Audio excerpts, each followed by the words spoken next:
nongeye nguhaye ikaze wowe ukurikiye ibiganiro byagaragara gospel. Imana y'amahoro ibeze rwose. Ubuzima niwo mutungo dutunze iteka, fondasiyo y'ibyo twifuza kugeraho byose ishingiye ku buzima. None n'iki waburutisha? Ubuzima bw'intekerezo ndetse n'ubundi bwose ni isanga n'ingoyi yo kudutegurira kugira abantu bazima bashobora no gukora umurimo w'Imana. Hari ikibazo isi iri kurenza ingoyi ariko kiri gufata indi ntera. Ni ikibazo cy'ubuzima bwo mu mutwe by'umwihariko intekerezo. Ariko hari igisubizo. Uretse umurongo mpamo usoboneka muri Bibiliya, hari n'uburyo runaka ushobora kwegera abantu ukabasangiza ibitekerezo byawe bakagufasha. Ntukarohame ngo ubone uri kurohama koko maze ufunga amaso kugira ngo upfe. Ahubwo ushobora kwegera abavandimwe runaka bakagusangiza ibitekerezo bishobora kugufasha. Biragoye ko ku isi ya none ugira uwo wizera, ariko umuryango mugari w'iyobokamana wagufasha. Reka nsabe Imana kugira ngo ikugezeho umuntu w'ukuri ushobora kugufasha niba ufite icyo kibazo. Gusa ibihari kuba twararemwe n'Imana ifite uburyo yagennye n'abandi bavandimwe runaka twahuriye hano kuri iyi si bashobora kugufasha kugira ngo ugire ubuzima buzima. Uyu munsi tugiye kurebera hamwe inkuru ishishikaje cyane. Ni iy'umuhanzi w'icyamamare ku isi Michael Jackson.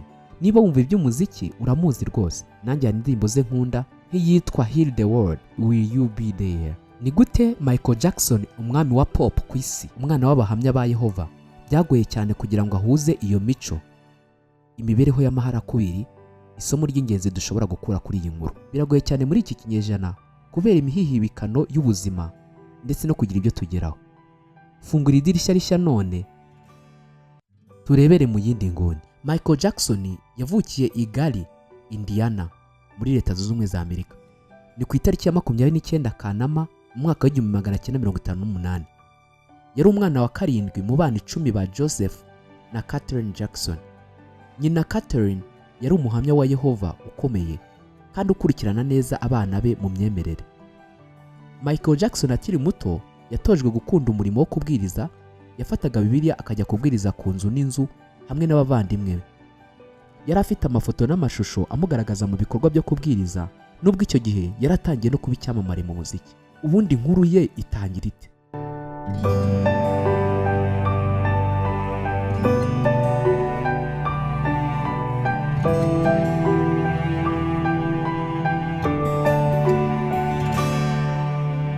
Afite imyaka 5 yinjiye mu itsinda ryitwaga The Jackson 5 ahagana mu mwaka w'1964 hamwe n'abavandimwe be witwa Jackie, Tito, Jermaine na Myron.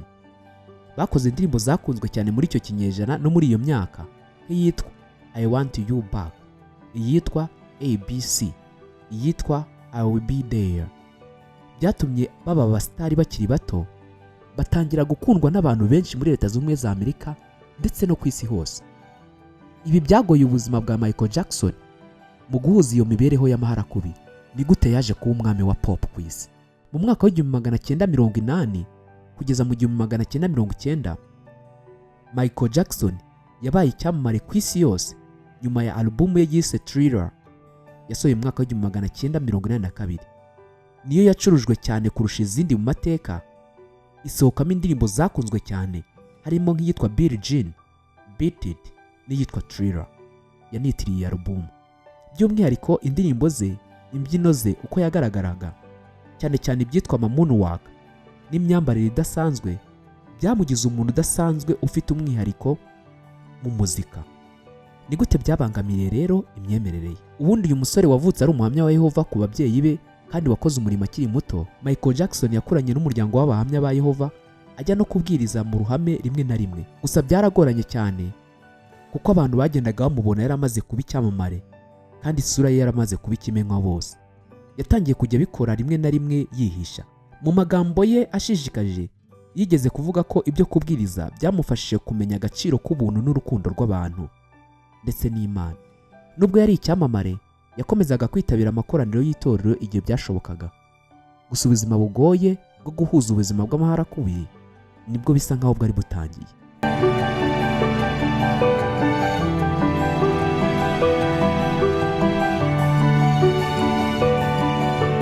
Ibi byanamuganishije ku mpamvu twamenya yatumye ava mu itorero.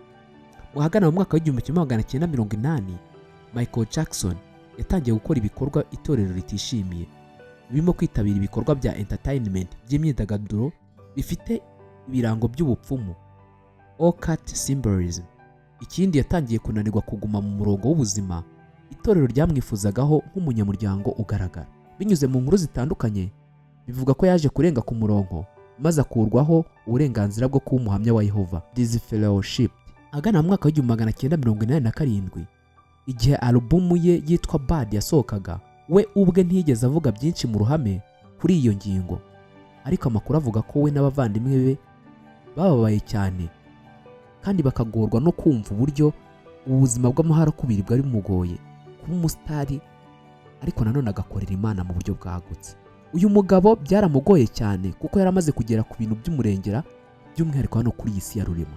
Hari ibintu by'ingenzi by'amateka bidasanzwe uyu mugabo yari amaze gukorera isi ya rurema, byari bisa nk'ibintu by'agaciro biruta ibindi byose yari ashyize ku meza y'abakomeye, imbaga nyamwinshi n'intekerezo nshya ku nyokomuntu.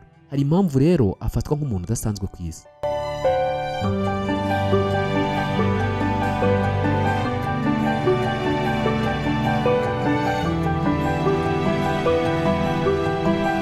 Impamvu ya mbere, impano yihariye mu muziki. Umurongo we w'ijwi witwa vocal range, indirimbo zifite amagambo akora ku mutima n'uburyo bwo guhanga bishya mu myidagaduro byajegeje isi rwose ku rwego rutagereranywa ndetse no kugeza aka kanya. Abenshi bavuga ko ari umwe mu bahanzi isi yigeze kugera kuva yaremwa. Ikindi kintu cya kabiri, ubuhanga mu kubyina. Yavumbuye no kumenyekanisha imbyino yitwa moonwalk, bikaba ibimenyetso by'umuco wa muzika kugeza na n'ubu ngubu. Uburyo busa nko kunyerera no kwivunagura mu buryo bubereye amaso byahinduye isi y'icyo kinyejana ndetse no kugeza ubu ngubu ku byerekeye imibyinire no kugaragara imbere y'abantu audience. Ikindi kintu cya gatatu, guhuza abantu ku isi hose. Indirimbo ze zakundwaga mu bihugu byose hatitawe ku rurimi, umuco cyangwa ubwoko, by'umwihariko nk'indirimbo Heal the World ndetse n'izindi zagiye zifasha abantu. Ikindi kintu cya kane, ubwitange mu gufasha abandi. Yakoraga ibikorwa byo gufasha abandi, imfubyi, abarwayi n'abandi batishoboye. Ibi byatumye abantu batangira kumukunda biruseho. Ingingo ya gatanu, uburyo agaragara. Imyambarire ye, imyizerere ye ndetse n'ivugurura ry'imyanya ye mu isura akoresha ibyitwa plastic surgery byatumye abantu bamubona nk'umuntu udasanzwe, nabyo byongera agaciro ke.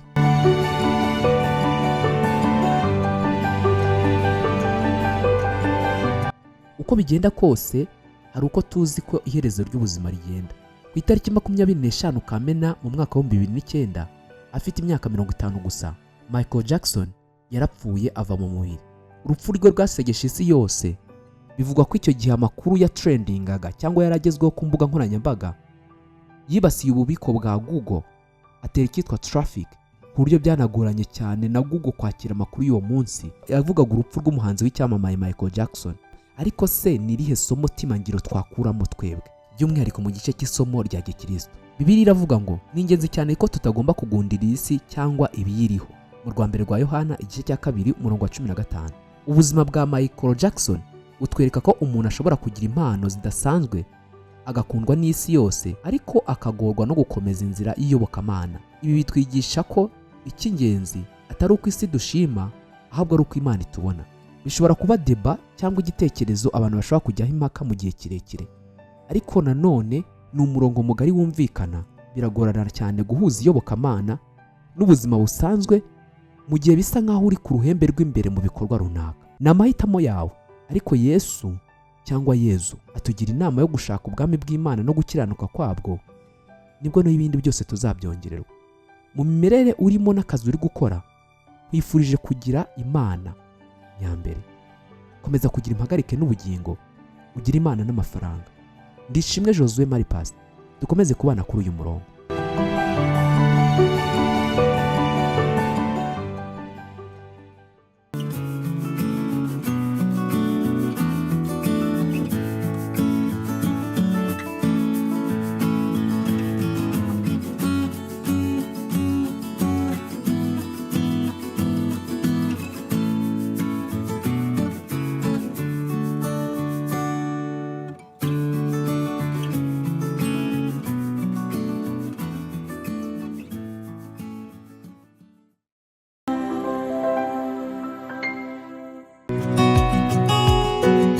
ufite ubushobozi, urifuza kuba umusirimu usobanutse kandi usa neza?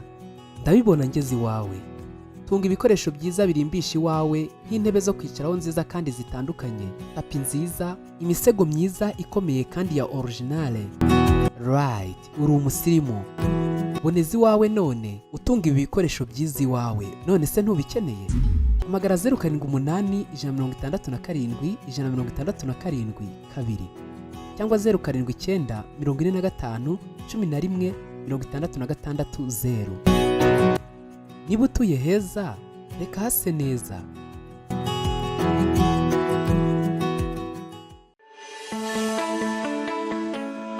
Utangiye bizinesi nk'iy'inganda nto cyangwa inini, wifuza gukora packaging cyangwa uburyo bwo gupfunyika neza ibyo ukora? Fungura idirishya rishya none. Wari uzi ko 78% y'abakiriya banaturuka kuri packaging nziza cyangwa bagura ibicuruzwa bipfunyitse neza? M&C Corrugated Box Company ni igisubizo mpamo cyawe. Dukora amakarito y'ubwoko bwose ku ngano yose ushaka neza kandi vuba. Tuyandikaho kuri size zose ushaka kandi tugashyiraho ibirango byawe ibizwi nka branding. Hesha agaciro ibyo ukora, ibicuruzwa byawe ubishyira mu makarito meza mashya kandi yizewe. Iki ni igisubizo niba waburaga amakarito ushyiramo ibicuruzwa byawe. Dutanga n'izindi serivisi zitandukanye kandi tukanazigisha, zirimo kwandika ku myenda, imodoka, amatasi n'ibindi bikoresho byose mu buryo bwiza bwa kinyamwuga, kuvanga no gutera amarange n'ibindi bijyanye nabyo. Ikaze. Fungura idirishya rishya none, urebe indi page nshya y'ubuzima butoshye. Koresha packaging nziza cyangwa pfunyika neza bikubereye kandi bitangiza ibidukikije. M&C Corrugated Box Company. Duhamagaye kuri 078 48 19 233 cyangwa 078 11 86 370. Wanadusanga aho dukorera mu mujyi wa Kigali, mu karere ka Gasabo, Karuruma, ahazwi nko mu Makawa, mu marembo ya Emono Park. Dusure ku mbuga nkoranyambaga zitandukanye nka Facebook, YouTube, TikTok, Instagram ukoresheje izina M&C Corrugated Box Rwanda. M&C Corrugated Box Company Rwanda. Smart Packaging, Perfect Solutions.